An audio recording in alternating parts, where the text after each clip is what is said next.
அதனாலதான் பேரூர்ல இருந்து இது மாதிரியான நிலையம் அமைக்க நடவடிக்கை எடுக்கப்பட்டது. கடந்த ஆண்டு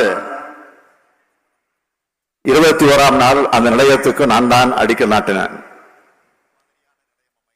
அந்த நிலையம் தெற்கு ஆசியாவிலே மிகப்பெரிய நிலையமாக அமையவிருக்கு. இந்த நிலையத்தை அமைக்கிற பணிகள் நிர்ணயிக்கப்பட்ட கால அளவுக்குள் மக்கள் பயன்பாட்டிற்கு நிச்சயமா உறுதியா கொண்டு வரப்படும்.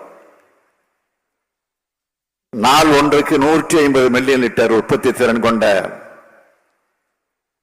கடல் நீரை குடிநீராக்கக்கூடிய நிலையம் இன்னைக்கு நாட்டு மக்களோட பயன்பாட்டுக்காக திறந்து வைக்கப்பட்டிருக்கு.